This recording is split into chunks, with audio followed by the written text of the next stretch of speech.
असे संकल्प का करायचे जे काही दिवसांमध्ये, आठवड्यांमध्ये, महिन्यांमध्ये गळून पडणार आहेत? त्याच्यापेक्षा आपण जरा खरं बोलूयात ना. छोटी सुरुवात करूयात. भावनिक झालो तरी चालेल. खरं खरं ग्रोथ कडे वळूयात आणि खरं खरं स्वतःला स्वीकारूयात. याचसाठी नक्की कोणत्या गोष्टी कन्सिडर करायला हव्यात? फार खरं बोलणार आहे, पण व्हिडिओ शेवटपर्यंत पाहत राहा. नंबर 1, जेव्हा एखादी सिस्टीम सुद्धा ओव्हरलोड होते, तेव्हा तुम्ही नवीन प्रोग्राम स्टार्ट करायचे नसतात. उलट असलेल्या ज्या विंडोज आणि टॅब्स असतात त्या क्लोज करायच्या असतात. एखादी व्यक्ती जर बुडत असेल तर अरे अजून हातपाय मार, अजून हातपाय मार. तो ऑलरेडी इतका प्रचंड दमलेला असतो, त्याच्या नाकातोंडात इतकं पाणी गेलेलं असतं की तो आणखी आत बुडत बुडत जातो. तसं आपल्या सगळ्यांचं झालेलं आहे, असं माझं प्रामाणिकपणे मत आहे.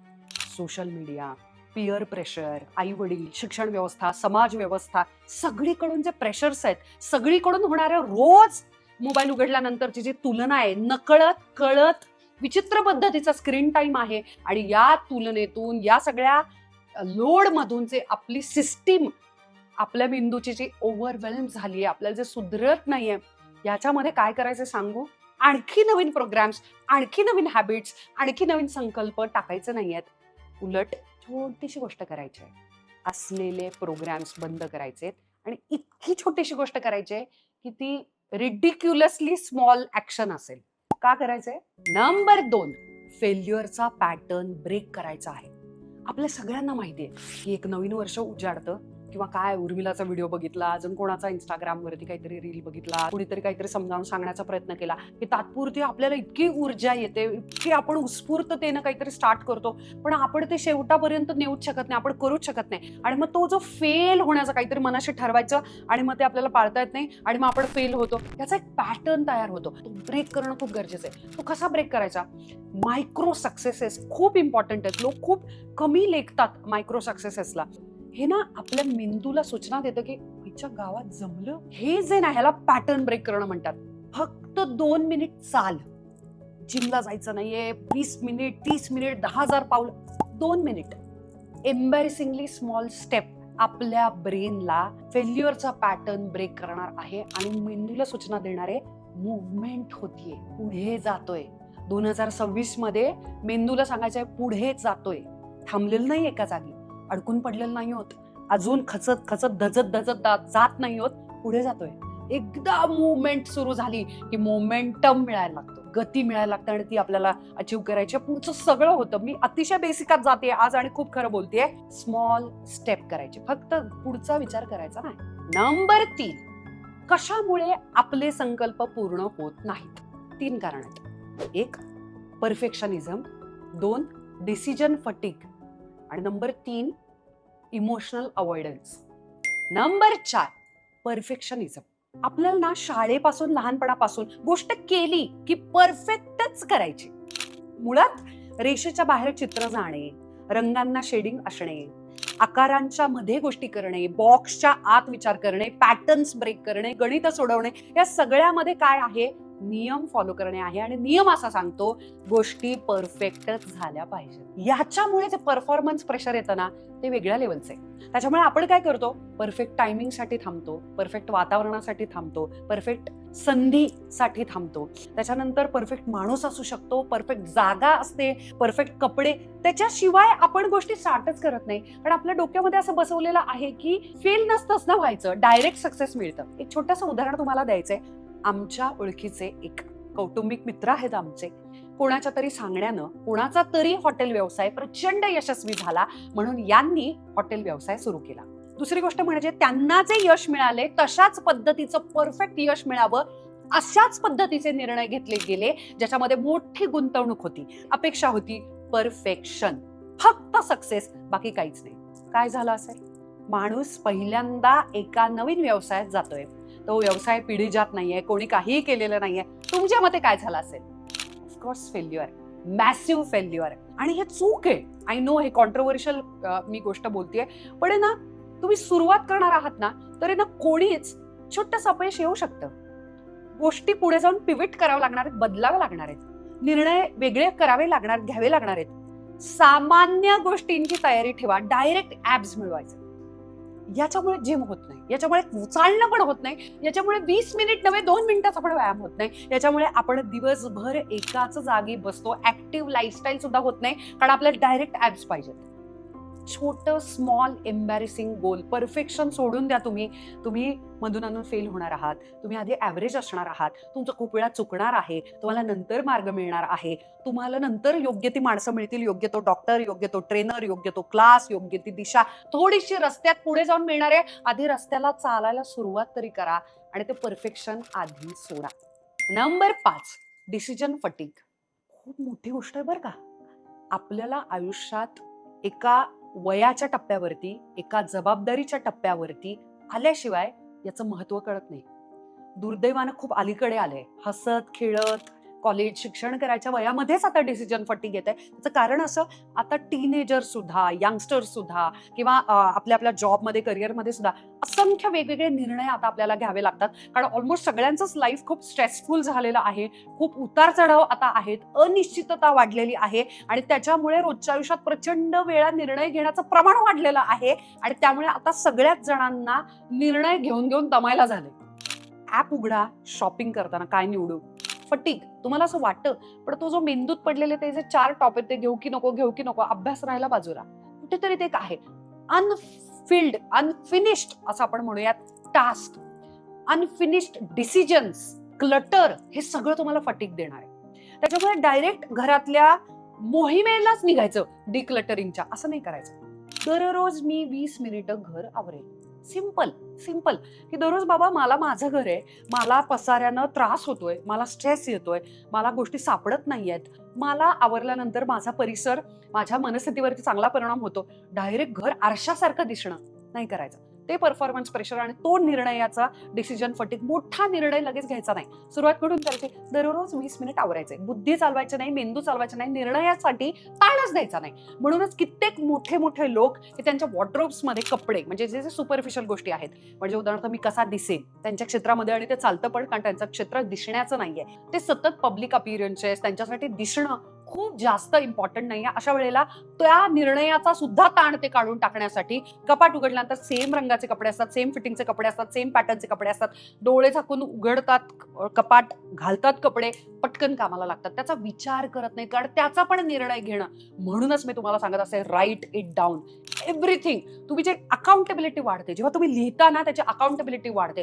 तुम्ही नुसतं जिमला जाणं आणि त्याच्याऐवजी पर्सनल ट्रेनर, मी दरवेळी का सांगते, व्यायामासाठीचे पैसे ना, माय गॉड, एवढं मोठा मेकअपचं पॅलेट विकत घेणार, अजून एक 47वी साडी विकत घेणार, पण कोणी ट्रेनर नाही लावणार जो आपल्याला पकडेल. आपण आन्सरेबल असू, लिखाणात आपण आन्सरेबल असतो, आपण लिहितो तेव्हा परत स्वतःला बजावतो, अकाउंटेबिलिटी वाढते आणि त्याच्यामुळे निर्णयाचा ताण निघून जातो. बेडवरून उठल्या उठल्या झोपेतून तिथे शेजारी शूज ठेवायचे, हे मेंदू चालवायचा नाही, बुद्धी चालवायची नाही. बावळट लोक कसे असतात, निर्लज्जम सदा सुखी, सकाळी आपण 15 मिनिटं चालतो, आय डोंट केअर की त्यांना माझं वजन कमी होणार आहे, मी छान दिसणार, मला ऍब्स येणार, मला मोठा गोल्स नकोच आहेत. काय करायचंय, शूज घालायचं, चालायचे, थोडासा वेळ मला चालायचं आहे, संपला मुद्दा. छोटा गोल, डिसिजन घेत बसायचं नाही, सगळं तिथेच ठेवायचं, बेडच्या जवळ शूज वगैरे. घरामध्ये जंक फूड आणायचंच नाही, आणलं गेलं खाल्लंच जाणार नाही. डिसिजन फटीग कॅन्सल आउट करायचं. Number 6, emotional avoidance. म्हणजे काय, आपल्याला अशा पद्धतीच्या भावना उचंबळून यायला लागतात एखादा निर्णय घेताना, एखादी कृती करताना, एखादी सवय फॉलो करताना, संकल्प पूर्ण करताना, वावरताना, आयुष्यात जगताना. अशा त्या भावना आहेत की ज्या आपल्याला फेस करण्यासाठी अजून आपण रेडी नाही आहोत. उदाहरणार्थ, आपण घर का आवरायला काढत नाही आहोत, त्याचं कारण घरातला पसारा आता तुम्हाला ताण देतोय. तो ताण मागे यायचा, कारण शोधायचं, व्हाय शोधायचं नेहमी.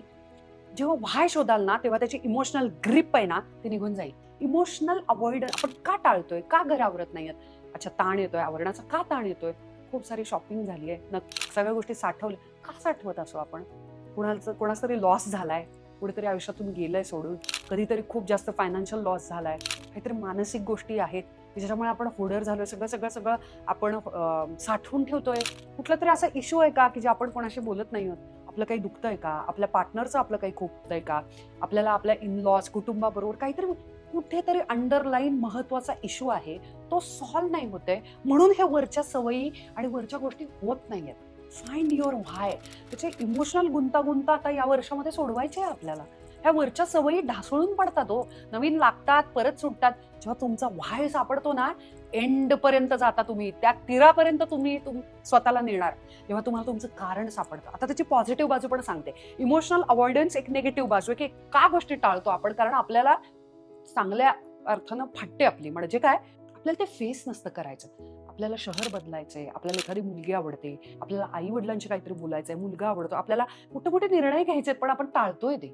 आणि त्याच्यामुळे त्याच्याशी रिलेटेड सवयी लागत नाहीयेत आपल्याला. ते संकल्प पूर्ण कसे होतील, कारण मुख्य मुद्द्यालाच हात घातलेला नाही आपण. अगदी त्याच पद्धतीनं छोटंसं उदाहरण, मला ब्रेस्ट फिडिंग वगैरे सगळं सगळं संपलं, अथांग थोडासा मोठा झाला, वरचं खायला लागला, अन्न सगळं जायला लागलं, हेल्दी व्हायला लागला. त्या सगळ्याचं त्याचं जे छोटं बाळ पासून थोडा मोठा व्हायला लागला, त्या फेजमध्ये मी स्वतःशी बोलले, की उर्मिला आता वजन कमी करायचंय.